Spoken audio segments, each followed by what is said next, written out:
welcome back to Big Cat because that was one big change for the Knicks tonight. And look, with no Nick Claxton and no center presence whatsoever for the Nets, I expected the Bodega Cat, whatever you want to call him, to go out there and dominate. And outside of the foul trouble, he did what he had to do, man. Dominated. And look, you had Ben Simmons out there playing the five. You know, Cat wanted some revenge against Ben Simmons, too, because you know about that meme that floats around everywhere.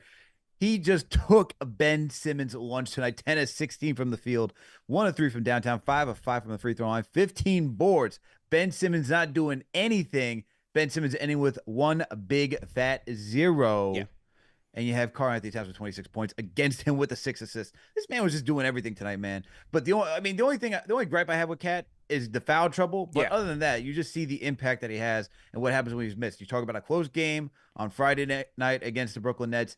Not even close. I get it. No Nick Claxton tonight, but still, even if Nick Claxton was there, I still expect Cat to do what he did tonight. He's just a tough cover offensively, man. He just gets his.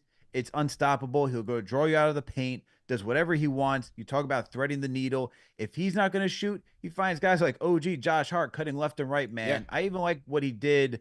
He found Campaign. That's the one play that I really like. He found Campaign cutting baseline. Campaign draws the ball back out just to like the free throw line, finds OG all by himself in the dunker spot for an easy bucket. And it's just a hockey assist, too, that you get from Karl Anthony Towns. Yeah. So this dude is just killing it, man. He's just on a roll. What scared me, though, was that fall. I'm not going to lie. Yeah, the fall was tough, that was man. a big fall for him, man. Yeah. And 7-footers falling like that on their backs, and you see how he was grimacing afterwards after falling. And then after falling, and then he goes to the next play and gets the and one jumper. You see how he's just holding his back. I wonder if he plays tomorrow against the Washington Wizards. Yeah. I don't know if you need him. You might just do the same thing that they did against Brooklyn after he banged knees against Zach LaVine against the Bulls. You might just rest him tomorrow, man. I think it all depends if Deuce McBride, just so you have more bodies, because as of right now, man, look. Tiz went 8 deep tonight. Yeah. He didn't go 9. He went 8. He said no Deuce McBride. Yeah. No Kolek. No Huckporty. No nobody. Tonight. No Matt Ryan. Get out of here. Get out of here. I'm going 8 deep tonight. No Huckamania tonight, and we will talk about that a little bit later because there are a lot of storylines to get to. But you're right. Karl Anthony Towns did take a tough slipped, and it was funny in the slow motion as he slipped, you kind of saw him grimace before he even hit the deck because he already knew it was about to be a tough fall. 24 points for the dog tonight, Al. If he keeps going this way, he's going to walk into an all-star game this year. He's got to get in, man. I know it's very early, but to see the way that he's playing on both ends of the floor and how impactful he is, 24 points, 9 of 17 from the field, 3 of 7 from downtown, 8 boards, got after it on the boards, and was another adjustment Tibs made. They went with him as kind of like, they did throw some doubles at Cam Thomas, but in the one-on-ones, that was OG's guy. Cam Thomas, 4 of 11, 16 points tonight versus the 43 that he had in the first matchup. Yeah, man. I mean, look, Tiz was pretty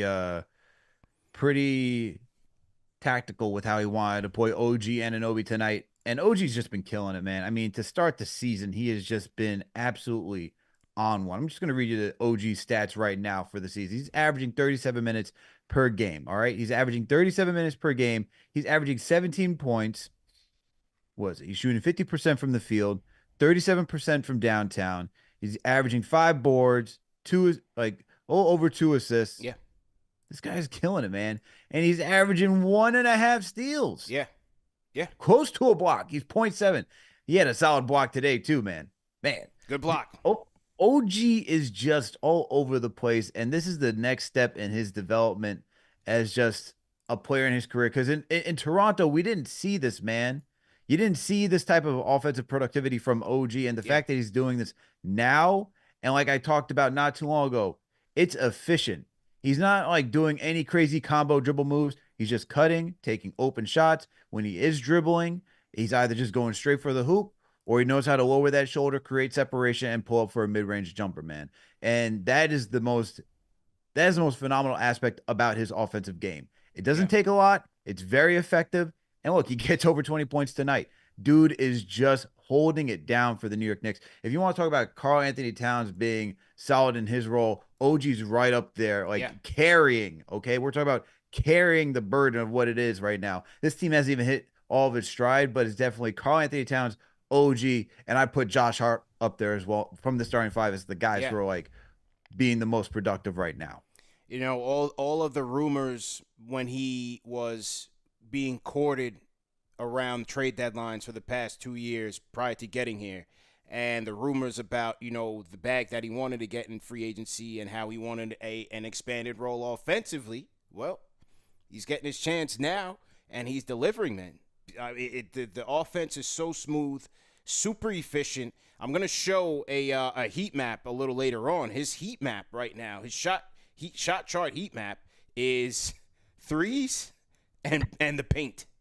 That is the modern NBA. The modern NBA. That is what Tibs wants. And if you notice, and this year, his accuracy from the short mid range has improved by 20 points so far. He was in the 30s when he got here. He's at 50% from the short mid range right now. And if you notice, one of the things that is, I think, a byproduct of Brunson being covered by all of these wings is that the opposing guard is now being quote unquote parked on OG Anunoby.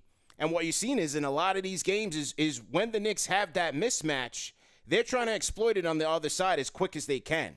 So a lot of times when they dump it down to OG down low and he's getting that seal, it's always against a smaller guard. It's always against a smaller guard. So that's one way to kind of play that chess match when the opposing team is putting their wings on Brunson is, how do we find OG or whoever they are putting their smaller player on? How do we find that and exploit that matchup? A lot of times it's with OG, and they're seeing success there. Knicks Nation was up in arms because after our guy Ariel Hukporti on Friday set New York on fire, Huckamania was running wild. The T-shirts were flying off the shelves. Shop.KnicksFanTV.com. You can get your Huckamania tees right now. He locks at the MP tonight. Dude. Where were you on this, man? Where were you on this, bro? This is Tibs' ultimate trolling. Yeah. This is the ultimate troll job by Tibs. This was he him tuned into KFTV Friday night. There you go. He tuned into KFTV Friday night. He's like, oh, the people want Hukporti. The people are looking for, we're making Huckamania shirts. Absolutely not. We're having conversations whether it's Huckamania, the Incredible Huck. What's going on here? Yeah. No, Jericho Sims. Look, even the reporters got into this. Bondy, everybody asked, like, hey, so is Hukporti? He said, nope, Sims is doing a great job. Boom, first center off the bench.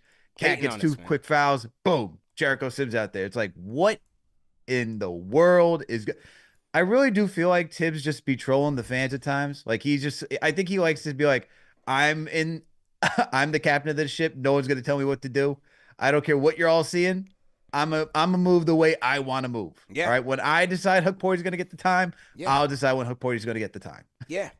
And you can I just think he wants to give these guys a lengthy evaluation period. For sure.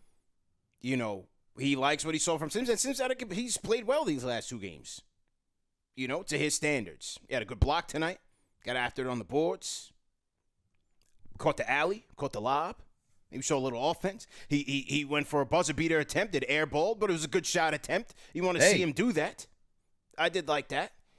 So look, maybe Tibbs is sending a message like, hey, you want consistent minutes here? You got to be hungry. You got to do all the little things that we need. No mistakes. And it's sending a message. But also, when you see Towns getting into foul trouble like this, it's all hands on deck. You just never know when you're going to need these guys, man. Michael White on the Discord. Go ahead and unmute your mic. Michael White. What's up? How you feeling, man? You coming in loud and clear tonight, man. Yeah, I think I got it figured out. Okay, but right, good. Let me tell you, I'm one of the minutes, please. I don't want to see OG play no 40 minutes. I can't wait for Precious to get back because I feel like, 40. Has he ever finished the season? No, sir. I don't believe so. So I mean, come on, and then I want them. every time we get up about 10 points at the end of the game, last 2-3 minutes of the game, can Tibs just put in, the subs? They can't lose the game by that time. That's the only thing I'm worried about. Yeah. Because that's what happened to Precious, really. He wanted to run Precious, and during that preseason, wanted him to have that last game where he's scoring points and this, that, and the other. And he got hurt. And Alex, you said that I was crazy.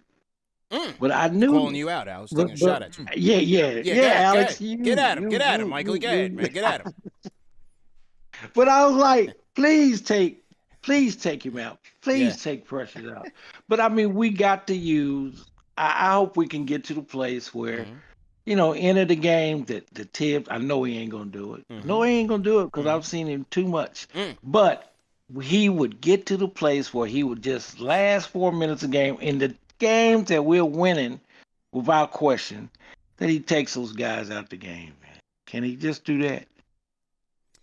Yeah, hang in there, man. Hang in there, bro. That's all I ain't I'll asking too much, Emma, man. Yeah, that's all I'll say. I mean, he played OG 40 minutes. Now, what happened when OG get hurt? I'm like, golly, we got the team. We're gonna win it this year. I hear you, man, and appreciate the call. Call back anytime. Big win for you to get your Discord audio popping and clear. Injuries are part of the sport, Al. You got it. Superstars after superstars injured right now, not even playing. Is it extended minutes or is it just circumstance? It happens. I'll tell you one thing. Every day this guy finishes a game unscathed, I pray to the basketball gods. I say thank you. We made it to the next one. We made it to the next one. $200 million investment. Made it to the next one, baby.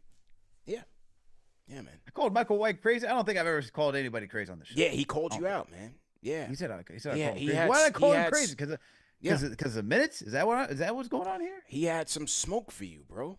Man. Yeah, Michael White. That's one thing I rock with Michael White because he does not mince words. He comes with it. I thought you rock with Michael White because he has smoke for me. That's what you. No, he has smoke for me too. That's why I respect him. I like Michael White, man. Yeah. Call back anytime. Respect to Michael White, man. Respect to Michael White, man. Call back anytime. Speaking of OG, did anybody catch this segment with OG and our guy, Alan Han Solo, who's doing a tremendous job with the sideline reporting this year? I think he's been a missing piece for them. How about this sequence with OG Anunoby? I'm going to run it from the top, and let's react to it on the other side. Here we go. Here's OG Anunoby after the game. OG, 24 points, 8 rebounds, and a whole lot of defense as well at the other end of the floor.